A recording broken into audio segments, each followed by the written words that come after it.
Olá, querido irmão, querida irmã, estamos no ar com mais um programa Espiritismo e Educação pela Web Rádio Estação da Luz.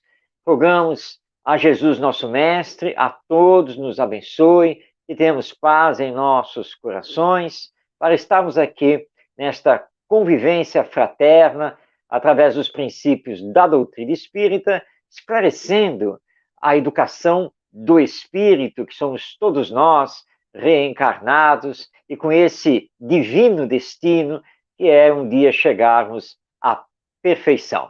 Seja muito bem-vindo e não esqueça que você pode participar do nosso programa, estão aí já os telefones, o WhatsApp ou pelo YouTube, você pode participar enviando seu comentário, fazendo a sua pergunta. O segundo bloco do programa é dedicado às perguntas. Nós ainda estamos respondendo perguntas que vêm chegando, mas se você enviar, dando tempo, entra neste programa também.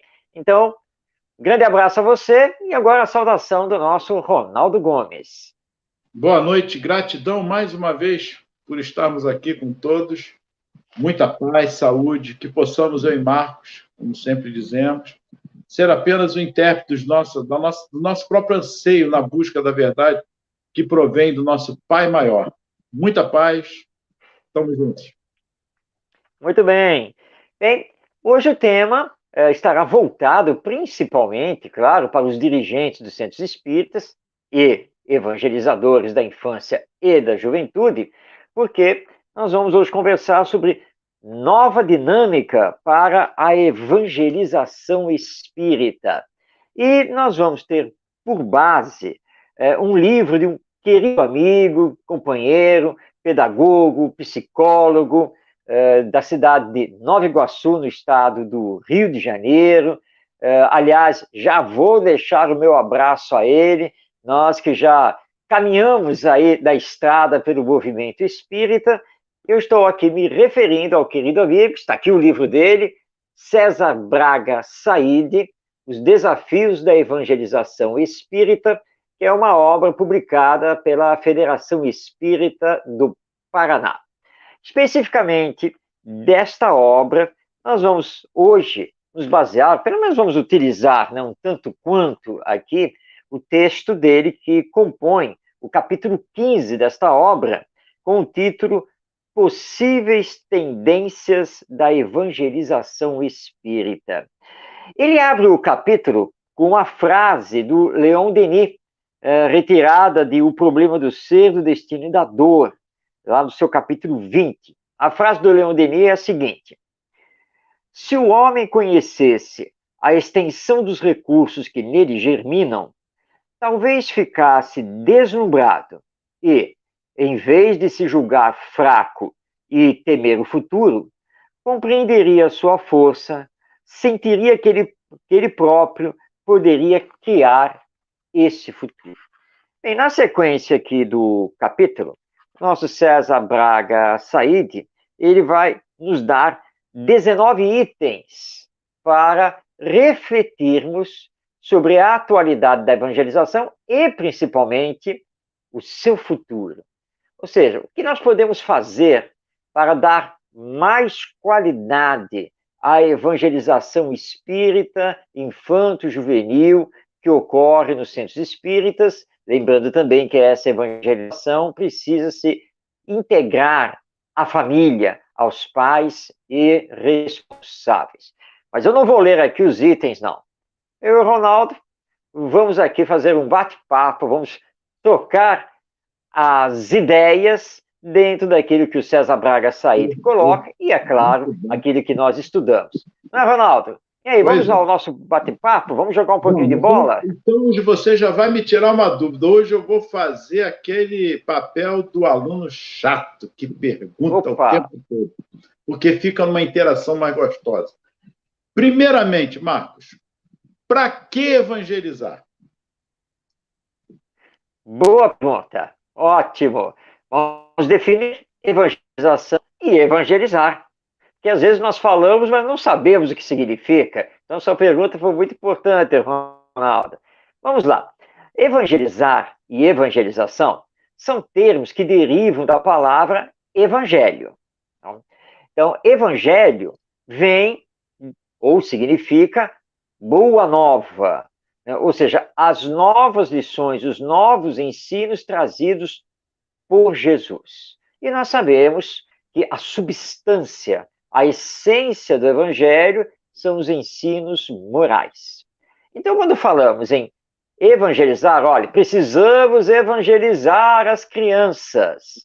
Nós estamos dizendo que precisamos colocá-las em contato com as lições de Jesus, as lições do Evangelho.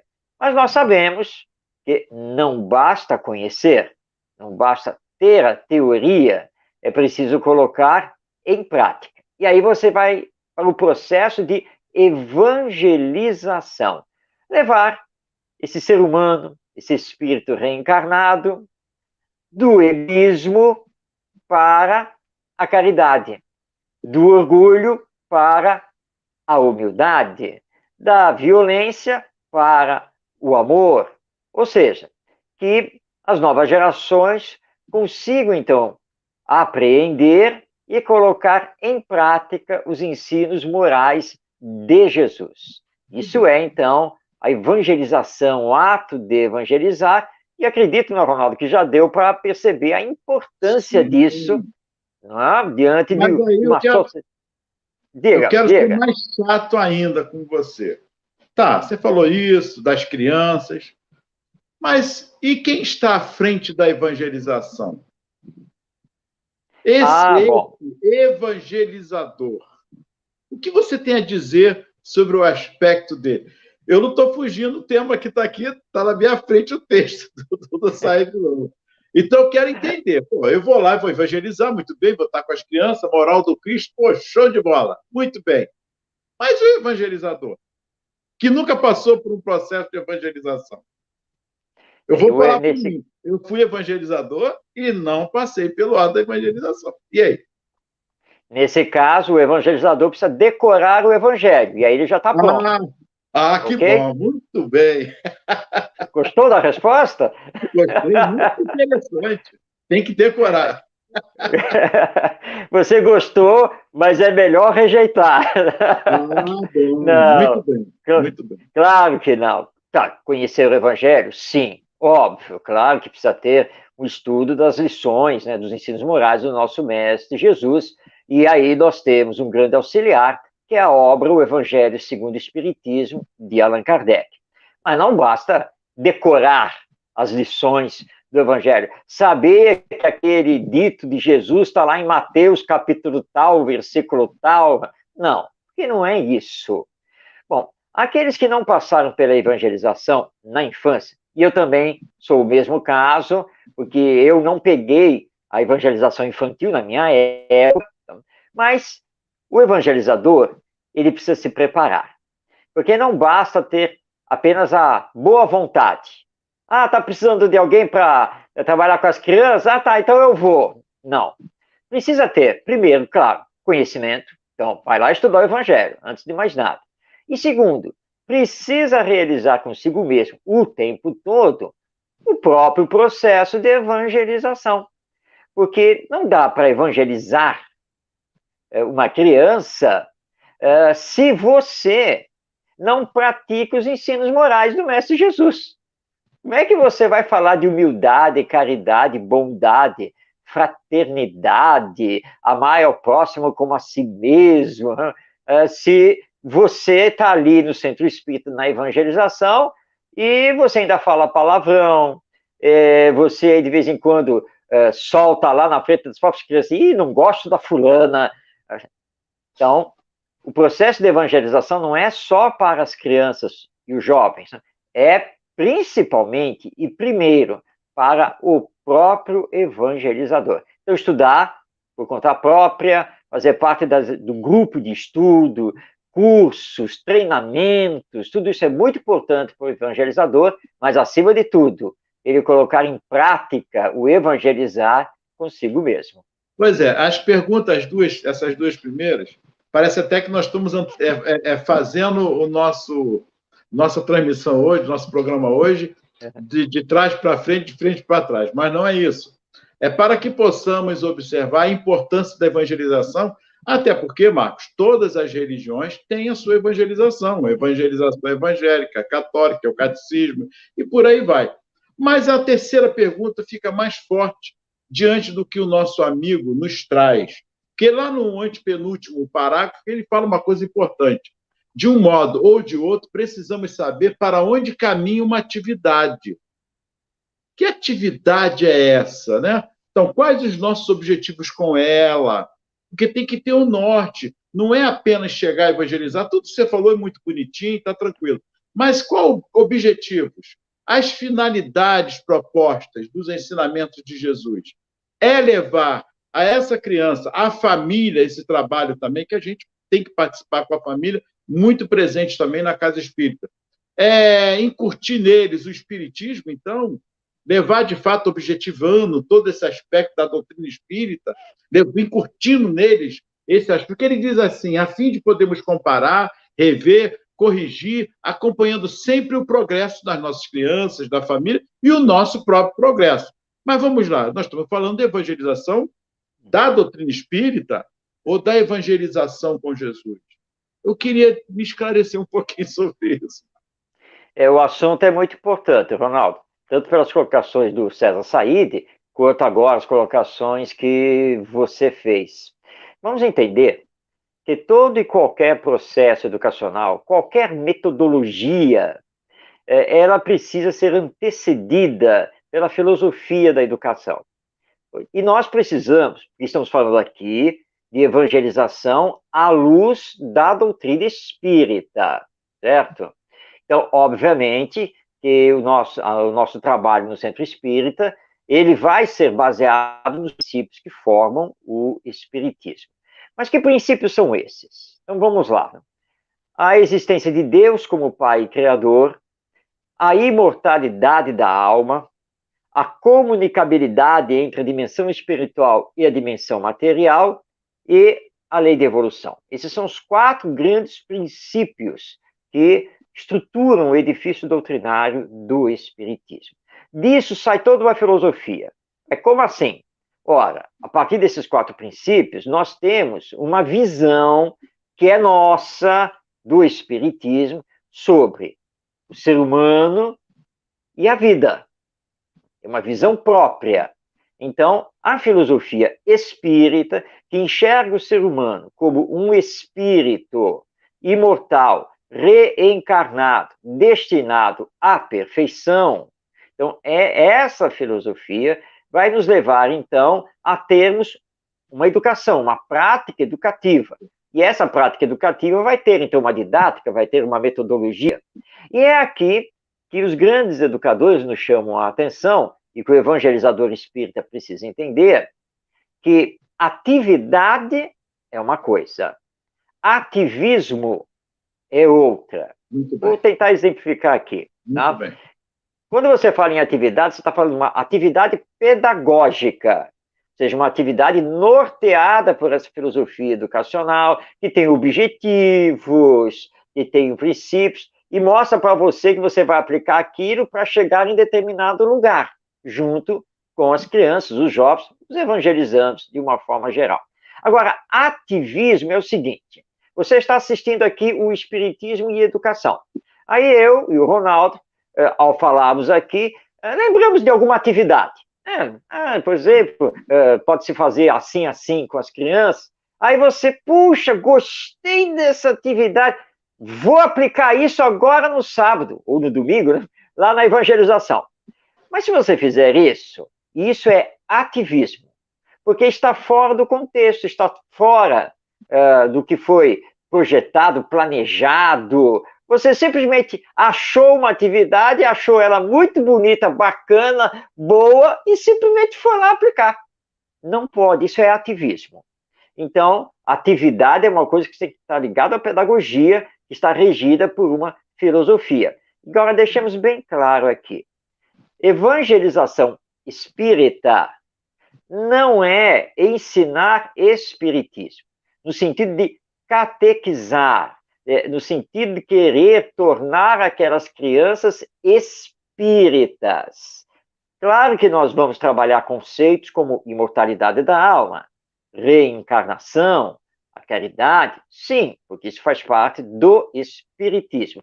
Mas o processo de evangelização é trabalhar o evangelho de Jesus. Porque nós estamos precisando que os espíritos que estão reencarnando consigam justamente se ligar a Jesus. Ou seja, qual é o grande objetivo? Tornar as crianças e os jovens homens e mulheres de bem. Agora, claro, eles vão crescer, estarão com conteúdo e decidirão por si mesmos, com a sua autonomia, o seu livre-arbítrio, se vão efetivamente querer seguir o espiritismo e se engajar no centro espírita. Mas nós não evangelizamos para formar espíritas, evangelizamos para ligar esses espíritos ao evangelho. E isso é muito importante ficar claro. Marcos, beleza. Agora um ponto importante nisso aí. Já entendi a importância da evangelização, não é fazer lavagem cerebral, eu tenho que estar fundamentado, tenho que estar preparado justamente para isso, estar cada vez mais sendo flexível na evangelização. Eu estou pegando todo esse aspecto seu. Estar com as crianças ali, me colocar no lugar das crianças, me colocar no lugar da família, porque todo um trabalho, até porque muitas famílias que chegam ali também têm as suas religiões, mas às vezes estão ali por causa de uma cesta que recebem, enfim, uma variedade de coisas. Então, como evangelizador, você quer dizer que eu posso levar o exemplo de Jesus? Por que eu falo isso? Porque Jesus ele foi o maior evangelizador nosso. Ele falou da imortalidade da alma, falou sem ferir ninguém, usou de uma didática maravilhosa que nós podemos usar também. Vamos dar um exemplo que às vezes você coloca, eu gostaria que você falasse, por exemplo, do bom samaritano. Olha o exemplo de Jesus na época, nós devemos passar isso para as crianças, qual foi a parábola do bom samaritano. Mas podemos trazer essa mesma parábola, Marcos, para os dias de hoje, não é verdade? Trazendo o ensinamento. Olha que a parábola é uma infinidade de situação da política, do religioso, do crítico, do que não acredita em nada. Olha só, através de uma simples parábola, o evangelizador não pode também pegar essa parábola e trazer o samaritano aos dias de hoje? Com certeza, pode e deve, porque nós precisamos entender que os ensinos de Jesus, eu sempre digo que eles são universais e são atemporais. Universais porque eles servem para qualquer pessoa, independente da sua cultura, nacionalidade, religião, e são atemporais porque eles não estão circunscritos àquela época em que ele viveu. Aí vão dizer assim, mas a parábola do bom samaritano, que fala lá de Jerusalém, Jericó, fala lá de samaritano, de levita. Bom, ele não podia contar história diferente, ele não estava no mundo judeu da Palestina, daquela época. É claro que ele tinha que usar os termos da época. Mas mesmo utilizando os termos da época, você vai ver que você pode transpor toda a história e os seus significados para qualquer outra época, como, por exemplo, a nossa, com a maior tranquilidade. Basta você substituir os termos, por exemplo, e você ele diz que havia lá um viajante, né, que ia de Jerusalém para Jericó. Ok, isso não tem sentido para as crianças aqui no Brasil. Então, você vai pegar a cidade de onde você mora, e basta você falar assim, olha, aqui, por exemplo, se fosse aqui Rio de Janeiro, então podemos dizer assim, olha, tinha um viajante que ia do Rio de Janeiro para Niterói, por exemplo. Tá? Ou se você quiser, se você for do estado de São Paulo, você pode dizer, olha, tinha um viajante que ia de São Paulo para Campinas. Ok, você está apenas trazendo para hoje. Claro, o viajante daquela época, ele ia a pé ou a cavalo, ou de burrico. Bom, mas você pode alterar isso, porque hoje as nossas estradas são rodovias, asfaltadas, com muito trânsito, os automóveis, né? Então, tudo bem, vamos colocar ele dentro de um automóvel, sem nenhum problema. Ele pode estar na estrada e, por algum motivo, ter que parar no acostamento, como, por exemplo, para trocar um pneu. E aí, ele vai ser assaltado. Exatamente o que acontece lá na parábola. E assaltado, vão levar tudo dele, aí você pode colocar o celular aí no meio, aquela coisa, e ele vai ficar lá estirado na estrada. Tá? Aí Jesus faz com que os dois primeiros que passam pela estrada, os dois primeiros são religiosos. Então, tudo bem, vamos colocar dois religiosos aí no meio, que aí você pode nomear quem você quiser. E o terceiro é o famoso samaritano. Tá, hoje nós não temos mais o samaritano, ou seja, que é o judeu que vem da Samaria, né, da região da Samaria. Mas o que acontece? Ele escolheu o samaritano porque na época havia um preconceito, uma discriminação muito grande com aquele que era da Samaria. Bom, quem é discriminado hoje? Culturalmente, etc. Então você escolhe um personagem que hoje ele é discriminado e põe ali na parábola como sendo o terceiro, o que vai socorrer, aquela coisa toda. E aí, é claro, na parábola, Jesus diz, então, que né, o terceiro, que era o samaritano, levou o viajante para uma estalagem. Sim, porque era o que existia na época. Uma estalagem, o que é isso? Claro, isso não existe aqui no Brasil, aliás, ó, praticamente do que existiu. O que existe hoje? O que é que você faz quando socorre alguém na rua, no caso aqui na estrada? Leva para a UPA, a unidade de pronto atendimento, ou a UBS, né, a Unidade Básica de Saúde lá de São Paulo, como eles chamam. Enfim, porque você está adaptando, adequando para a realidade atual. Mas conta a história do mesmo jeito. E aí você vai se voltar para a criançada e dizer assim, pô, aqui é desses três que passaram aí pela estrada, né, dos três, quem foi que usou de compaixão? Ou seja, quem é que ajudou, quem é que fez a caridade para o que a viajante lá que foi assaltado? Claro, eles vão responder exatamente como o doutor da lei respondeu para Jesus. O terceiro. E aí nós vamos encerrar. Bom, então, o que nós temos que fazer? Nós temos que fazer igual ao terceiro. Isso é caridade, isso é amar ao próximo. E aí, claro, você tem várias ligações para fazer, porque ninguém sabe quem é o viajante assaltado.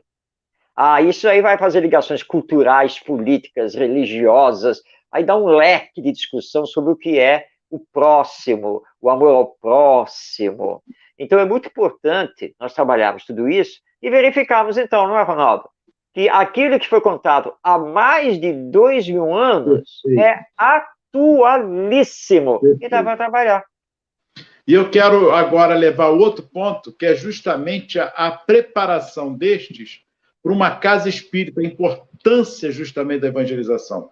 Porque ali pode estar o futuro dirigente ou colaborador, não só ele em si, mas a própria família, como eu já participei de muitos, que a própria família mais tarde, um dos familiares foi ser diretor e dar continuidade no prosseguimento da atividade da casa. O que você acha disso, Marco? Não é a importância da evangelização, até porque na evangelização nós temos a pré-mocidade e a mocidade, que também faz parte da evangelização. Exato, exato. E é por isso, então, que os dirigentes do Centro Espírita, acompanhando todo esse processo da evangelização, devem permitir a participação dos evangelizandos, sejam crianças, sejam adolescentes, jovens. Isso é muito importante. As novas gerações estão vindo cada vez mais inteligentes, cada vez mais espertas e despertas para a vida. Hoje, nós temos empreendedores jovens que dominam a computação, a tecnologia da informação, startups e tudo isso.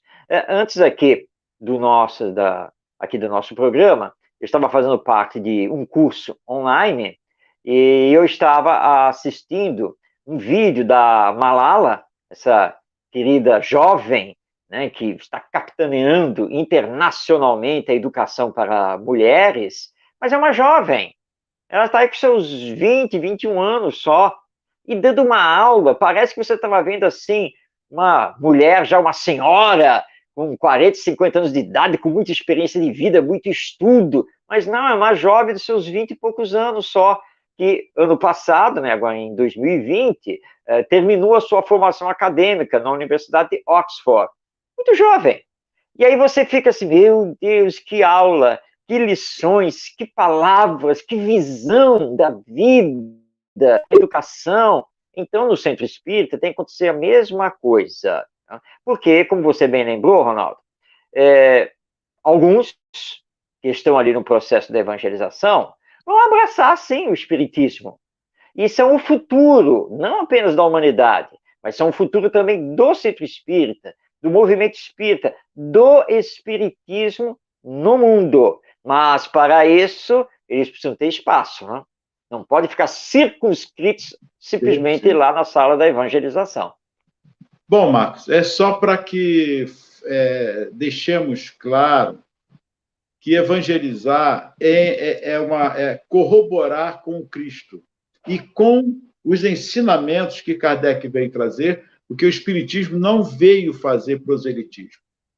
E para não cairmos nesse erro de evangelizar tentando fazer, ou até fazendo, proselitismo.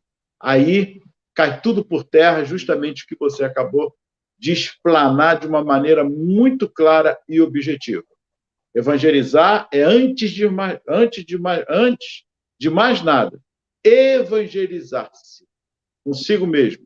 Não é santidade, mas passar as suas deficiências, mostrando como você está crescendo, o que você está passando também. E como ele diz aqui no finalzinho, que ele sintetiza muito bem no penúltimo e último parágrafo, sem que haja um contato frequente entre os que se encontram irmanados nessa atividade, como você colocou, para a troca de experiências, auxílio e aprendizados mútuos, rompendo com o isolamento, dificilmente lograremos alcançar o êxito desejado. E ele termina: evangelizar é assumir um compromisso com a própria consciência, de colaborar com Jesus no aperfeiçoamento do planeta. Logo, não basta apenas boa vontade, como você colocou, é preciso preparo sério e alegria no coração, pois trata-se da boa nova anunciada pelo Cristo e restaurada pelo Espiritismo. Em nenhum momento houve aqui fazer lavagem cerebral em nossas crianças ou conosco mesmo, senão aí nós vamos cair no fanatismo religioso. E é bom nós deixarmos claro, o Espiritismo é uma doutrina libertadora da consciência. O Espiritismo é uma doutrina que vem nos mostrar o quanto precisamos respeitar o livre-arbítrio, a autonomia, a criatividade desse ser. O César Saído nos chama aqui a atenção dessa questão muito perigosa do isolamento. Então, ele fala que nós precisamos estar todos irmanados nesse processo da evangelização.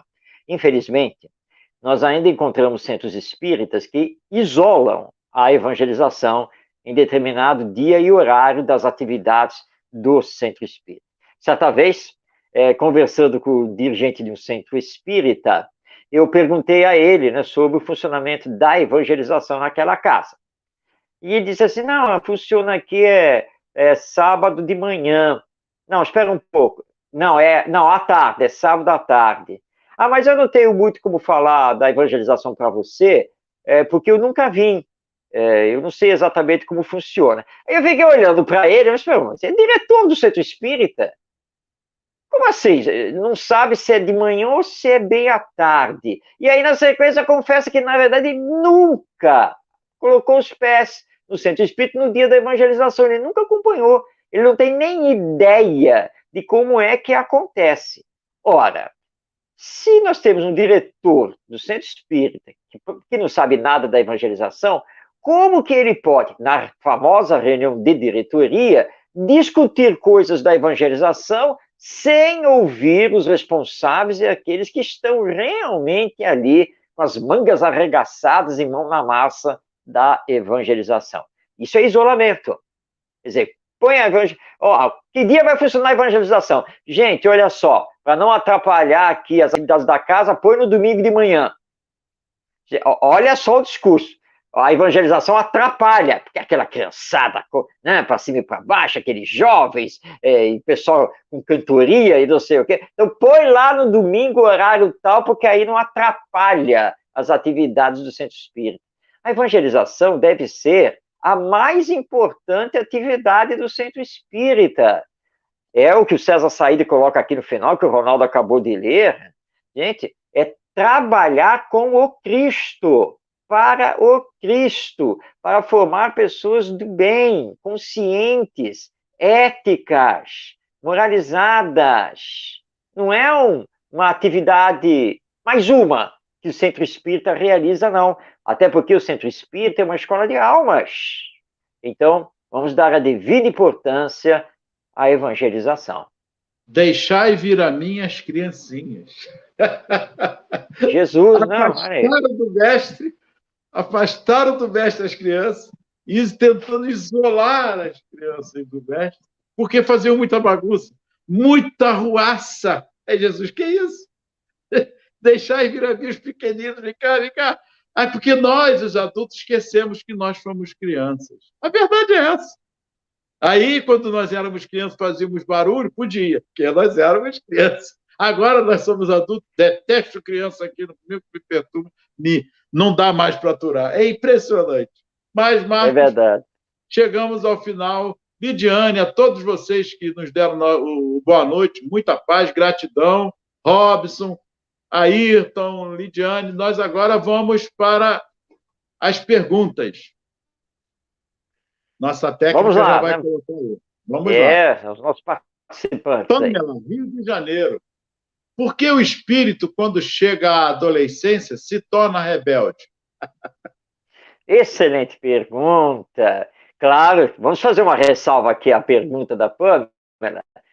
Não todo espírito, calma, porque senão não vamos generalizar. Não é todo espírito que quando chega à adolescência se torna rebelde. Mas, de fato, né?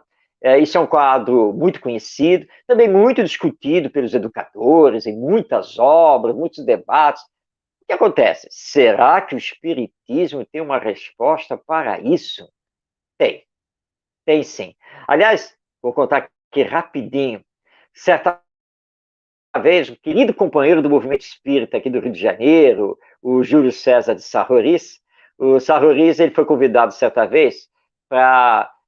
Não era uma palestra, na verdade ele ia responder perguntas de uma turma de psicologia de uma universidade aqui do Rio de Janeiro, sobre o espiritismo. Ele foi, compareceu, representando o espiritismo, e os estudantes começaram a fazer perguntas, né? Isso, e aquilo, como é que é, e deixa de ser, e ele respondendo. E ele contava que, aí uma hora a professora parou, espera um pouco, gente, eu quero fazer uma pergunta aqui ao nosso companheiro aqui, nosso professor aqui espírita. Aí o Sarroris falou, pois não, eu quero saber o seguinte, o senhor já está aqui há praticamente 1 hora respondendo todas as perguntas dos estudantes. Afinal de contas, esse espiritismo tem resposta para tudo? Aí o Sarroris dizia assim, olha, eu cocei a cabeça, nunca ninguém tinha me perguntado isso, né? Aí eu pensei um pouco, olhei para ela, professora, nunca me perguntaram isso. Mas pensando um pouco, sim, o Espiritismo tem resposta para tudo. Podem começar a perguntar. Então, em relação a essa questão da adolescência, sim, o Espiritismo tem resposta. O que acontece é o seguinte, o espírito, enquanto ele está na fase infantil, que vai principalmente até os 7, 8 anos de idade, ele não domina por completo o corpo, o novo corpo orgânico, a não ser paulatinamente, porque ele depende do desenvolvimento dos órgãos. E ele vem com essa dependência para poder receber a boa influência e as orientações dos seus pais e responsáveis, ou seja, que devem exercer sobre o espírito a influência da educação. Bom, mas aí o corpo orgânico vai se fortalecendo, os órgãos vão se desenvolvendo completamente, permitindo a ele, quando ele começa a entrar na pré-adolescência, a dominar o corpo. Na medida que ele domina o corpo, ele começa a se mostrar tal qual ele é. Na primeira infância, ele já mostra suas tendências. Agora, se essas tendências não forem trabalhadas, corrigidas, ele vai ter a tendência depois, na adolescência, de se mostrar mesmo como ele é. Agora, nós temos também que lembrar aqui que o espírito, quando está reencarnado, além de receber a influência dos seus pais e responsáveis, vai receber a influência dos grupos sociais aos quais ele vai se ligar, da escola, das mídias de informação, hoje a internet, por exemplo, e ele pode, lá na adolescência, que é um período em que ele está se assumindo e querer ser alguém na vida, porque ele não admite mais o ser tratado como criança, porque de fato ele não é mais criança, ele começa a querer ser tratado como um adulto, mas de fato ele ainda não é o adulto e não tem toda a experiência necessária. Então nós precisamos compreender essa fase, que psicologicamente é muito delicada. Então ele vai revelar aquilo que de fato ele é, que já está trazendo do seu passado, e poderá se deixar levar pelas influências que está recebendo, que são as influências externas sobre a sua personalidade. Bom, o que fazer com um adolescente rebelde?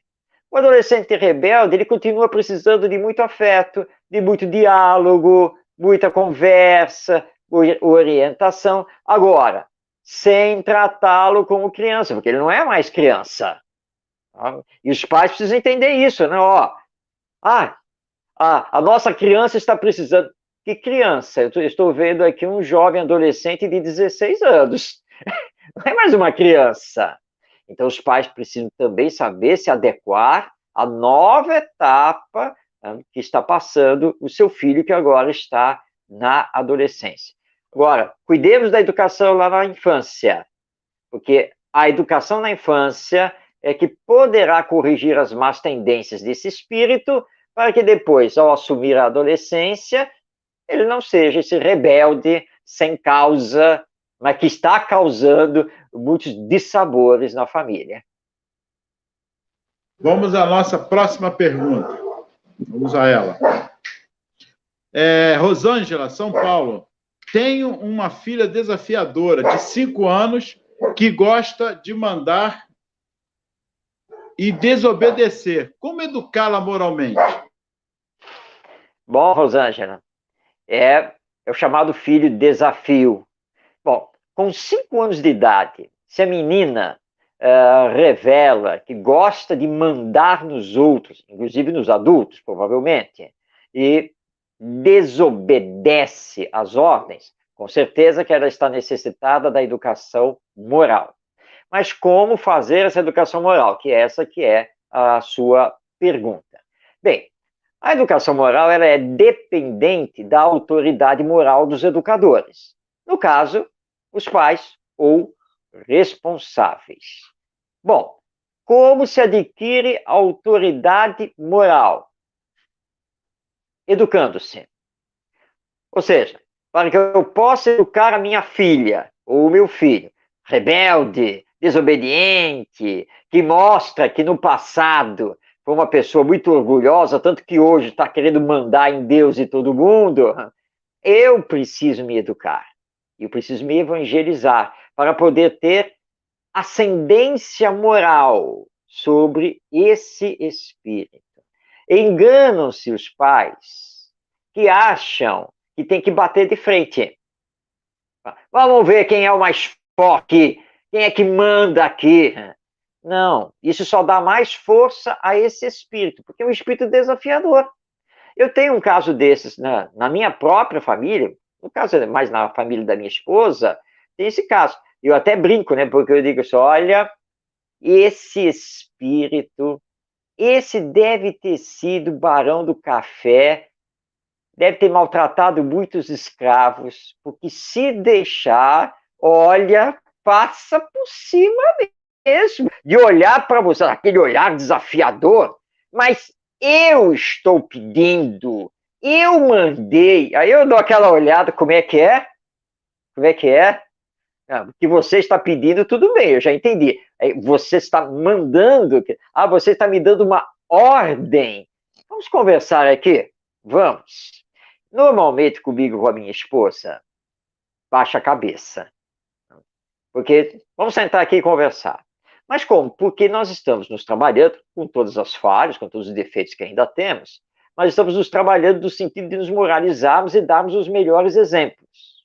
Enquanto os pais, avós, brigam, põe de castigo, e fica naquele torneio, quem é que vai gritar mais alto aqui dentro de casa? Nós recebemos, tá brincando aqui, faz alguma coisa, fala assim, ei, calma, olha, tá faltando uma coisa aí, tá faltando uma coisa que você já aprendeu. Quais são as palavrinhas mágicas aí? Tá bom, vai, por favor, mas fala daquele jeito, né? E aí você, não, mas olha só, falando desse jeito, as palavras mágicas não funcionam. Então, de novo, vamos lá? Claro que isso aborrece. A criança tá doidinha para pular em cima de você, mas por que ela não faz? Porque ela respeita, porque ela pensa, que o tio e a tia aqui não dá. Por quê? Porque eles são bons, são pacientes, estão sempre conversando e mostrando, participam. Não dá. Então, os pais precisam fazer exatamente isso, para ter autoridade moral. Não adianta colocar de castigo. Vai lá para o quarto escuro. Ou seja, né, você apaga a luz, não permite que ela acenda a luz, tem que ficar lá no quarto. Que agora é para aprender. Então, vai aprender o quê? Vai aprender se tiver diálogo, se tiver realmente autoridade moral. Então, essa é a minha recomendação. Lembrando, Rosângela, sua filha é um espírito reencarnado. Ela só está mostrando as tendências que está trazendo do passado, que ainda não conseguiu trabalhar. Mas está com você, pela lei da reencarnação, para receber de você a educação moral. Então, ela é necessitada, claro, não apenas do diálogo, mas dessa autoridade. E faça os combinados com ela. Mesmo que você tenha que conversar 10 vezes para ela entender o combinado e aceitar o combinado, e mostra que, olha, não combinamos isso, ou seja, quebrando o combinado, a consequência e a consequência tem que ficar também dialogada e estabelecida. E aí, para mostrar para ela, olha, eu não vou colocar você de castigo, você só vai ter que assumir a consequência conforme nós conversamos e combinamos. E ela vai ter que entender isso. Diga, Muito Ronaldo. bem. Agora, eu vou dizer que essa criança está perfeita, porque ela mostra o que ela é.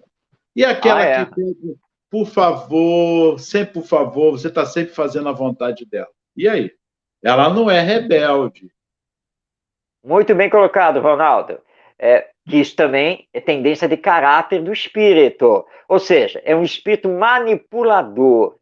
Porque, na verdade, se você observar, toda hora está apontando. Vai lá e faz de novo. Mas vem como o cordeirinho, não, tá certo, mamãe, e não sei o quê. E aí você, tudo bem, e coisa e tal, mas vai lá depois, apronta, faz outra vez. Então os pais precisam saber observar isso. Chamar o filho, senta aqui, olha só, eu conversei com você aquela outra vez, você pediu desculpa, tal, não sei, então nós desculpamos, e fomos tomar sorvete lá no shopping e tal. Mas vem cá, o que você fez hoje aqui? Você repetiu, né, a situação, né, basicamente. Mas você está errado, não está? É verdade, né? Desculpe, papai. Então você tem que observar isso, que ele vai de novo fazer, né, o mesmo circuito. E ele não, olha só, eu aceito o seu pedido de desculpas. Claro que eu aceito. Mas você tem que reparar o que você fez. Como é que você vai reparar o que você fez? Vai lá até a sua mãe, vai lá até ela, e eu vou acompanhar, tá? Vai lá e vai sentar com ela e vai pedir desculpas a ela, tá? Tá bom. Agora, tem o seguinte, hoje não tem passeio no shopping e não tem sorvete. Mas eu já não pedi desculpa? Sim, mas não fez mais que a obrigação, certo? Mas isso não significa que mereça ir tomar o sorvete, passear no shopping, ir lá nos brinquedos este fim de semana. Não. Porque aí você vai exercer a sua autoridade e mostrar, olha, eu não estou aqui para ser manipulado, eu já entendi o seu jogo. Então, os pais, em educação, os pais precisam saber observar, perceber, sentir as intenções que estão por trás daquela atitude do filho, para poder fazer a devida correção. Marco, eu coloquei porque, viu, rebelde é rebelde, esse é manipulador. E tem aquele manipulador que não faz nada, né? Pede, mamãe, por favor, vai lá e faz. Aí a mãe fala assim: bota o lixo lá fora, minha filha, por favor. A mãe, agora não, que eu estou ocupada. Tá, aí a mãe vai, bota o lixo, que ela está ocupada. E, mãe, por favor, bota comida para mim. Mãe, por favor, lava para mim. Não faz nada, não. Mas, minha filha, você bota, por favor, o lixo hoje para mim? Ah, mãe, hoje eu não posso. E a mãe vai lá de novo e bota. Quer dizer, olha, outro tipo de manipulador. E não é rebelde. É preciso observarmos a tendência da qual a educação naquele momento é a melhor e propícia para que nós possamos fazer. Não é rebelde. E aí? É complicado, Exatamente. mas é isso aí. Os caminhos da educação, eles existem. Vamos à próxima pergunta. Gevic, Vianinha, você poderia nos dar dicas de dinâmica para a evangelização para a pré-mocidade? Boa! Bom, nós teríamos que entrar aqui em questões de atividades. Não vai dar para fazer isso aqui no nosso programa. Nós até podemos trazer isso como um tema para um próximo programa, mas a pré-mocidade, ou seja, os adolescentes, são muito dinâmicos, já tem muita energia. Hoje, então, eles estão aí muito ligados aos games, às redes sociais, aos aplicativos de comunicação instantânea, como, por exemplo, WhatsApp, Telegram. Enfim, então nós precisamos aproveitar isso para levar para dentro do processo da pré-mocidade. E também entendermos que eles têm o direito de escolher o que querem estudar. Eles podem eleger temas, né, que eles vão querer debater, discutir e saber qual é o pensamento espírita. Então, utilizar as rodas de conversa, por exemplo, ser muito, muito importante, porque a roda de conversa é muito dinâmica. Todo mundo tem o direito de falar, mas eles vão aprender que precisa ter disciplina para isso. E pode se debater o tema, mas ao mesmo tempo, como coordenador, vai mostrar que eles também precisam pesquisar. E aí é o momento de deixar que eles adentrem pela internet também ali na hora, para pesquisar determinado tema à luz do espiritismo. Você indicar, por exemplo, a literatura espírita, para que eles possam ir até a biblioteca, ver se existem os livros, tá, e pegar, dar uma leitura e assim por diante. Ou seja, então, fica uma atividade bem dinâmica, entre outras, né, que podem ser realizadas utilizando o próprio dinamismo deles. Tá? Porque nada pior para um adolescente do que ter que ficar sentado na frente de um Marcos Demarco ou de um Ronaldo Gomes para ficar ouvindo um ou outro ficar falando, dando aula. É a pior coisa que tem para o adolescente, para o jovem. Então, que os encontros sejam os mais dinâmicos e participativos possíveis. Mas nós vamos, não é, Ronaldo? Depois vamos trazer esse tema com atividades, realmente, para trabalharmos melhor aqui no nosso programa. Só uma deixa, você já deu a deixa aí, que eles façam, pesquisem. E a pesquisa é o melhor caminho. Porque trazer tudo pronto é muito fácil, mas eles se sentirem úteis naquilo que eles estão se propondo e a proposta que eles mesmos idealizaram. Pedro Augusto Recife, Marcos, como integrar os jovens no centro espírita, além das atividades ligadas à arte? Excelente pergunta. Excelente pergunta, porque antigamente, hoje o quadro já está bem mudado, mas antigamente a participação dos jovens da Mocidade Espírita nas atividades do Centro Espírita eram participações muito ligadas à arte. Nós vamos ter a palestra comemorativa, não sei o que lá, chama os jovens para cantar. Vamos ter a festividade e tal, chama os jovens para cantar e fazer uma dramatização. E ficava assim. E claro que muitos jovens acabavam se afastando, porque eles não tinham oportunidade de participação no Centro Espírita, a não ser atividades artísticas. Claro que o jovem é muito ligado às artes de uma forma geral. Também não é só música e dramatização, teatro, tem muito mais manifestações artísticas, culturais, que os jovens podem trabalhar e que o Espiritismo também nos oferta. Mas não pode ficar por aí. Hoje eu tenho um jovem, por exemplo, ele tem 19 anos de idade e é fundador fundador e CEO, que é o dirigente máximo de uma startup. E ele também é espírita, está lá no Centro Espírita, certo? Aí nós olhamos para ele e mas ele só tem 19 anos, ele tem que ficar na Mocidade Espírita. Gente, ele domina a tecnologia da informação, fundou uma startup, é o presidente da startup que acabou de receber um aporte milionário aí de uma fundação, isso, aquilo, para se desenvolver, e no Centro Espírita ele só pode ficar na mocidade? Claro que não, não é? Então nós precisamos trazê-lo para as entidades. Por que ele não pode fazer o curso para ser passista? Porque ele não pode começar a atuar, claro, com supervisão, para que ganhe experiência, no atendimento fraterno, por exemplo. Daqui a pouco ele pode começar a fazer uma palestra, numa reunião pública. Nós vamos introduzindo pouco a pouco, porque sabemos que ele só tem 19, 18 anos, 20, e ele precisa ganhar experiência. Mas só vai ganhar experiência se puder participar. Porque se ele não puder ter participação, não vai ganhar experiência nunca. Eu, quando tinha 17, 18 anos, eu estava com meus 17, 18 anos de idade, eu me tornei o diretor, o dirigente do departamento de mocidades da União Distrital da época, né, que era o conselho lá do bairro espírita, e eu já lá com meus 17, 18 anos, eu já estava à frente de todos os grupos na mocidade espírita. Eu ainda fiz a minha primeira palestra com 18 anos de idade. E não foi no Centro Espírita, não, porque foi uma prova de fogo, porque foi na Semana Espírita. E eu fui escalado para fazer a palestra. Tinha 18 anos, quando fiz a minha primeira palestra e nunca mais parei. E então, o que mostra que dirigentes daquela época tinham uma boa cabeça, eram abertos, viram meu potencial e permitiram que eu começasse a ganhar experiência, e é assim que nós vamos crescendo. Então, os jovens precisam ter aberto a participação. Mas para participar da atividade tal, precisa conhecer. Ótimo, vamos fazer o grupo de estudo, o curso de preparação, de qualificação, e permitindo. Se ele se destacar, se ele conseguir, ótimo, tem um futuro dirigente aí. Aliás, o Ronaldo, se ele já é fundador e presidente de uma startup, será que ele não pode chegar à diretoria do Centro Espírita? Mas eu vou deixar a pergunta no ar, eu não vou dar resposta.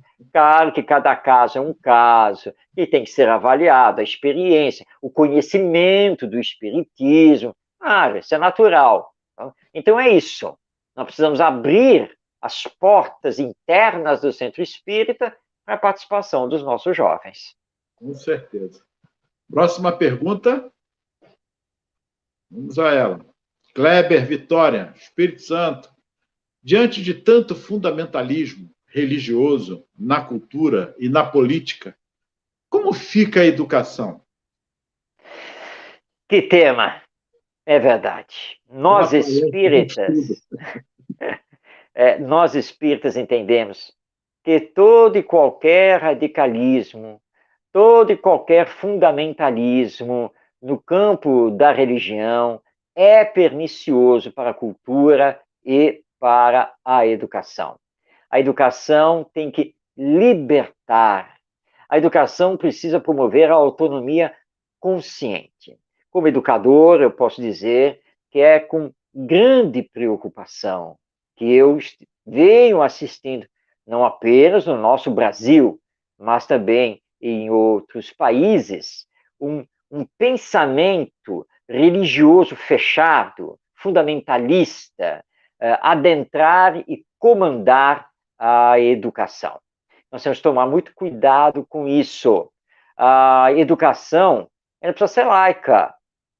A educação precisa permitir que os educandos e que os educadores possam estudar de tudo, possam tirar as suas próprias conclusões, possam decidir os seus caminhos, e não nós, pelo nosso viés, decidir o caminho dos outros. Então, esse é um perigo muito grande. Hoje nós temos, aqui no governo federal, um ministro da Educação que declaradamente é religioso. E tudo bem, que o problema não é esse.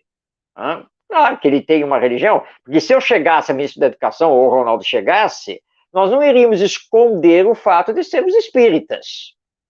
Mas isso não quer dizer que eu vá promover, então, uma educação nacional com base no pensamento religioso que eu acredito, por mais verdadeiro que ele me pareça, porque eu tenho que respeitar todas as consciências. E, afinal de contas, entre os professores e entre os estudantes, nós temos aqueles que sequer têm religião, que nem acreditam na existência de Deus, como temos aqueles de diversas denominações religiosas. Então, como que eu, assumindo o Ministério da Educação, vou impor o espiritismo? Vou dizer, olha, a partir de agora, na minha gestão, tá, todo o currículo tem que ser baseado na reencarnação.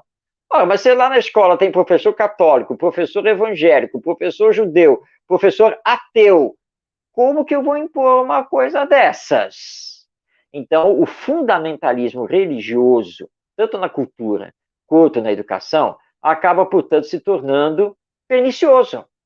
Então, temos que tomar muito cuidado com isso. Por isso que nós, espíritas, rejeitamos o ensino religioso como sendo ensino de uma religião. Assim como rejeitamos no campo da política a formação de um partido espírita, porque não tem nada a ver isso. O espiritismo deve me dar consciência da vida, do ser humano, de nós sermos filhos de Deus. Mas, como o Ronaldo já lembrou aqui também, o espiritismo não faz prosélitos. Ou seja, nós não vamos impor o espiritismo a ninguém. Mas tenhamos calma, porque a lei divina é de evolução, não estamos abandonados. Jesus e os espíritos superiores estão trabalhando pelo nosso bem e nós vamos chegar a esse momento de entender que não podemos impor a religião no campo da educação. Em vez de ensino religioso, porque na história das religiões. E aí Exato. ficam os historiadores. Nós temos os historiadores belíssimos aí que podem fazer a formação. Eu, como pedagogo, você, como educador, fomos nos formar em historiadores e está aí, criar a história das religiões. Aí sim, nós estaremos fazendo de uma maneira laica, levando a história das religiões sem nenhum proselitismo. Vamos à próxima pergunta. Acabou? Ah, não, ainda tem. Laura, Rio de Janeiro. Quais são os fundamentos da educação espírita? Boa, vai fechar com chave de ouro. Laura, meu Deus do céu, mas Laura, isso aí é tema para um programa inteiro. Né? Mas os fundamentos da educação espírita são aqueles derivados dos princípios básicos do espiritismo. Vamos então a eles. Primeiro princípio básico, a existência de Deus, mas na compreensão de Deus como Pai e Criador, o Deus soberanamente bom e justo, perfeito. Então, esse é o primeiro princípio. Segundo princípio do Espiritismo, a alma imortal, ou seja, que todos nós somos almas criadas por Deus e que não morremos, ou seja, que a morte não existe. O que existe é a dimensão espiritual de onde viemos e para onde voltaremos. Terceiro princípio do Espiritismo, a comunicabilidade entre os dois planos de vida. Ou seja, a tão famosa mediunidade, que há o canal de comunicação entre os que estão desencarnados, vivendo no mundo espiritual, e os que estão encarnados, somos nós aqui presentemente. Quarto princípio básico do Espiritismo, a lei de evolução, porque compreendemos que fomos criados por Deus, simples e ignorantes, mas com todo o potencial divino, que vamos desenvolvendo através das reencarnações para chegar à perfeição. E acabei de falar, não um quinto princípio, mas um princípio subsidiário, que é ligado à imortalidade da alma e à lei da evolução, que é a reencarnação, ensinada por Jesus como nascer de novo. Mas temos um outro princípio subsidiário também importante, livre-arbítrio. Ou seja, nada nos é imposto. Nós temos a reencarnação como um planejamento geral. Nós temos o livre-arbítrio para, através da nossa consciência, termos as tomadas de decisão. Vou para cá, vou para lá, mas sempre assumindo as consequências das minhas decisões e dos meus atos. Bem, esses princípios do Espiritismo fundamentam, portanto, a educação espírita. Ou seja, a educação espírita é aquela cujo processo é desenvolvido tendo por base os princípios do Espiritismo. Muito bem, Marcos. Chegamos ao final, então. Passa muito rápido. Passou Verdade. muito rápido. Muita paz a todos. Que Jesus os abençoe. Gratidão pelo carinho, a nossa técnica aí, a todos vocês. Sheila, todos vocês, passa muito rápido, não dá, mas nosso coração está aí. Que Jesus os abençoe, ilumine e guarde. Muita paz e até segunda-feira. Que possamos, então, estarmos juntos toda segunda-feira, 20h30, pela Web Rádio Estação da Luz, para mais um Espiritismo e Educação, para compreendermos a importância e a dinâmica da educação para os espíritos que reencarnam. Um grande abraço a todos, paz em todos os corações e até o nosso próximo encontro.